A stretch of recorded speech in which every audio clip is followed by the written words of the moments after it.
Welcome back, everyone. You're not going to believe this, but I'm in the car. Decided to start recording videos in the car even though I don't have a lav mic yet. I just want to touch on a couple of things first. Thank you very much for all of your views and subscriptions so far. Much appreciated. And today I've just come back from dropping my passenger seat off at the auto trimmers because the split in it got worse after my brother leant on it by accident, and it's actually my fault because I let him out of his enclosure for probably only 5 minutes, and that's what he's gone and done. So I put him back in his enclosure, put a lock back on it, and everything's good. So just come back from that, heading home. School holidays at the moment, it's a weekday, so the traffic's not too bad.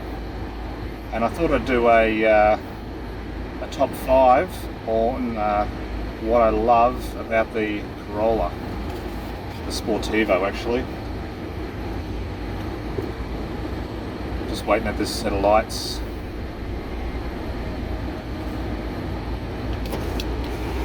Now I'm going to start at number 5. Obviously, before I do that, I just need to get close to this wall.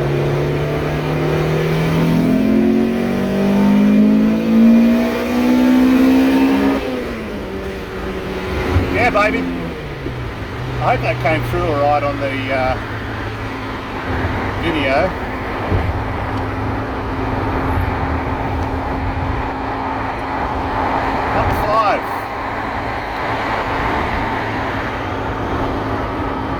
Looks and styling.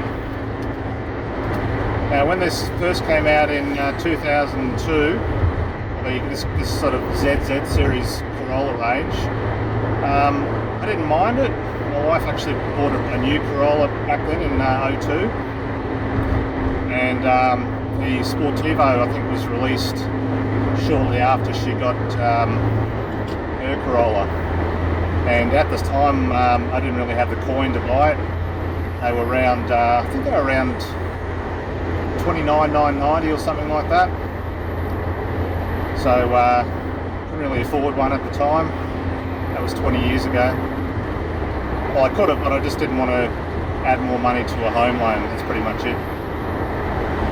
So back on topic. Yeah, I sort of liked the styling when it came out, but since then it's really grown on me. This is my second Sportivo. I had a black 05 probably 12 years ago or so, and I'll never buy another black car as long as I live. You can spend hours polishing and detailing it, and as anyone with a black car will know, as soon as you take it out on the road, bam, it's like shit again.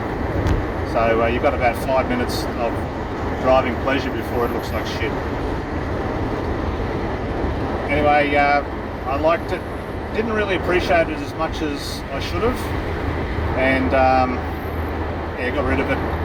Got a Ute, and now I'm back in a Sportivo because I actually realised how damn good these cars are. Now, they're built in South Africa, and a lot of people turn their noses up at that because they think, oh, the South Africans can't build anything decent, let alone a car. But you couldn't be more wrong. This car is tighter than a nun's nasty. It's screwed together very well. It's got hardly any rattles for a 20-year-old car. And it's a credit to the South African ladies and gentlemen that have built these vehicles for Toyota. Very good job, and I take my hat off to you. Put that on. Now, 4, practicality and reliability. Now this is a very, very practical car. The seats fold down, they fold down flat in the back so you can carry sort of decent sized items. And you know, you've got your seating for 5 people, although you wouldn't want to really squeeze 5 adults in the back, it'd be a bit sort of as your father, but it's quite a comfortable vehicle. Now, reliability. These things are basically as reliable as the sun. They'll do these engines, the 2ZZ or 2ZZ, wherever you live, they will do easily 400,000 to 500,000 kilometres with preventative and regular maintenance. As long as you don't thrash them constantly, you'll get a heap of kilometres out of these engines without having to open them up and replace worn parts. So if you haven't ever owned a Toyota, I'd suggest buying one. Even the old ones, like this 20-year-old car, this thing's got about 250,000 kilometres on it now, coming up to somewhere between 250 and 260. Exceptional. It still pulls like a teenager who's discovered porn. It's just an amazing car. Performance. Now this is a double-edged sword. You've got two lots of performance in this car. You've got off lift and you've got on lift. Off lift performance will be covered in a different top 5, but when you're in lift and you're in the right gear, this thing gets up in boogies. It's surprised quite a few people that I know of how quick it can accelerate. Just being a 1.8 naturally aspirated engine, it still gets up and goes, even with 250,000 plus Ks on it. It's a credit to Toyota. It's an amazing engine. Number 2, fuel economy. This is will probably surprise some people about how good the fuel economy on this car is.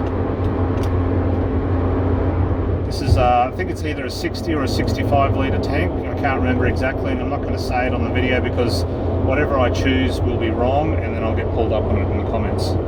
So I'm just going to say it's between 60 and 65 for the moment, and I have regularly achieved 800 shown kilometres on the odometer,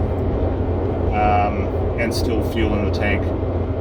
Now I did a calculation. I filled it up when it hit 800, and it took 50 litres, 50.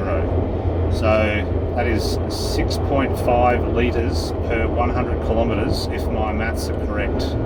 Keeping in mind, I only went to school to see my friends and eat my lunch, so hopefully that calculation is correct. But that's an astonishing fuel economy for a 20-year-old car with 250,000 kilometres on it. Come on, people. Far out. Just at a notoriously dangerous roundabout.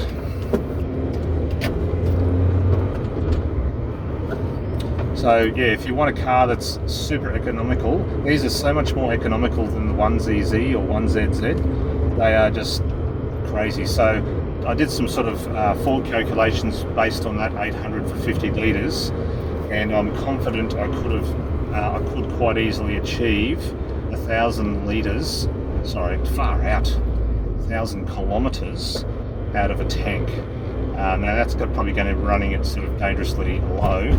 I probably wouldn't do it, but if you had a jerry can and you're on a flat road and just tinkering along, yeah, you could quite easily expect 1,000 kilometres out of a tank on one of these, which is pretty much close to sort of like a diesel Golf or something like that.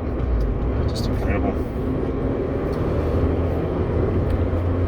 Number 1, as demonstrated earlier, engine sound. So if you don't buy one of these for any of the other 4 reasons that I've mentioned, the engine sound, even in stock form like this is, the engine sound is phenomenal. Now I know people put short ram air intakes, cold air intakes that go down in your front wheel well, and they increase the sound dramatically.